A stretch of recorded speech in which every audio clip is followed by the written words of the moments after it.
Hello, my name is Fiona, and I am a certified teacher and a Praxis coach with Study.com.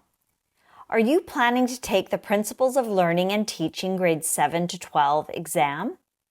This is Praxis test code 5624. This is an exam with several subtopics. This worked solution set covers the subtopic of Instructional Process. Let's review the types of questions you can expect to encounter on the exam. Problem number 1. A high school physics teacher wants the students to understand the principles of projectile motion. To enhance their learning experience, the teacher decides to use a computer simulation to complement the traditional teaching methods. The simulation allows students to manipulate launch angles and velocities and observe in real time how these adjustments influence the trajectories of virtual projectiles on their screens.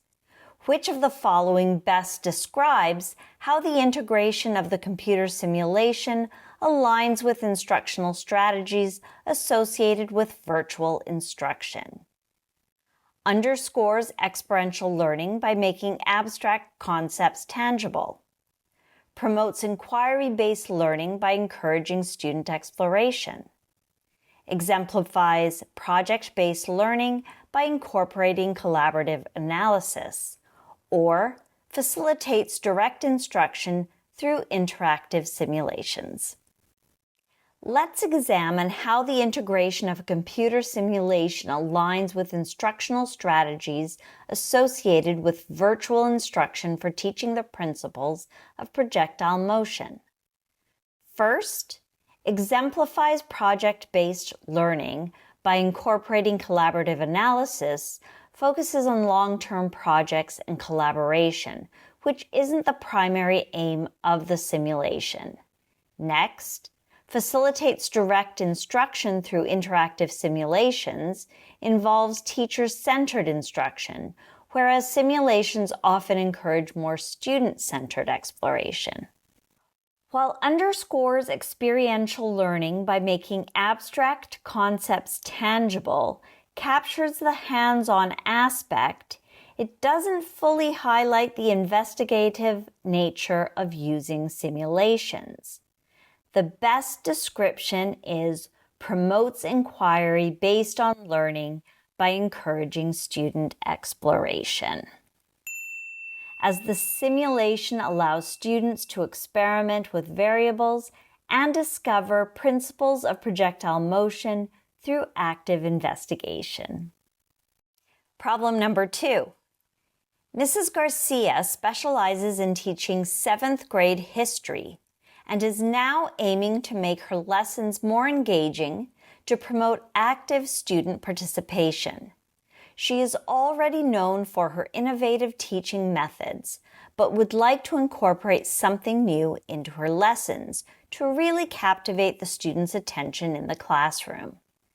Which of the following strategies aligns best with Mrs. Garcia's goal of fostering participation and understanding of historical contexts?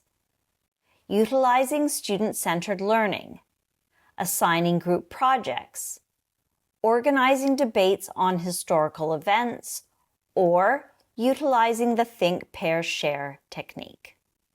First, assigning group projects encourages collaboration, but might not directly promote active participation during class time. Next, utilizing student-centered learning is a broad approach that includes many methods, but lacks specificity. While utilizing the think, pair, share technique ensures that every student participates, it may not engage them as deeply with the historical content. The most fitting strategy here is organizing debates on historical events, which can significantly enhance engagement and understanding by encouraging students to actively research, articulate, and defend their viewpoints on historical topics, fostering deeper comprehension and active participation. Problem number 3. In a high school biology class, the teacher introduced a hands-on experiment to demonstrate photosynthesis because they noticed that verbal explanations alone were not sufficient for students to grasp the concept. The experiment involves observing plant growth under different light conditions to understand the roles of carbon dioxide and oxygen. Which of the following developmental characteristics is the teacher addressing by using a hands-on experiment for high school students to teach the concept of photosynthesis? Social development through group interaction, physical development and the need for movement, emotional development related to self-esteem, or cognitive development in understanding abstract concepts. Let's investigate which developmental characteristic the teacher is addressing by using a hands-on experiment in a high school biology class to teach photosynthesis. First, group interaction focuses on improving interpersonal skills, which, while beneficial, is not the primary goal here. Next, physical development and movement is not directly relevant to understanding photosynthesis. Emotional development related to self-esteem involves fostering a sense of self-worth, which is important but not the main focus in this context. The accurate answer is cognitive development in understanding abstract concepts, as the hands-on experiment helps students grasp the complex, abstract idea of photosynthesis through tangible, observable activities, enhancing their cognitive understanding. Question number 4. Psychologist Jean Piaget argued in his research and resulting theory that young learners' thinking and learning change and grow as they physiologically mature. Children build and develop a mental structure of life and learning as they grow. Which of the following theories is Jean Piaget known for? Behaviorism, social learning theory, the theory of cognitive development, or humanism?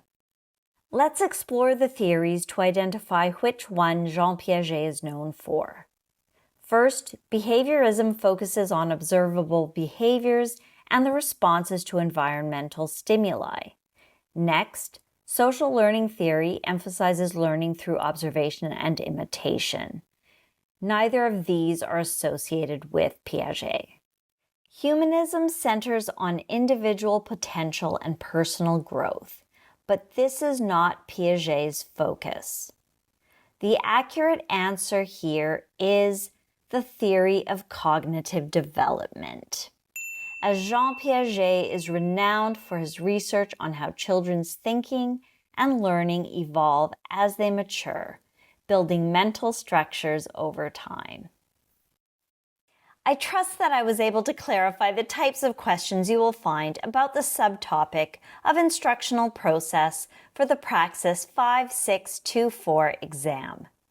Please remember to like and subscribe to this channel so that with Study.com's help, you will feel well equipped and well prepared for exam day. Wishing you the best of luck with your preparations and exam.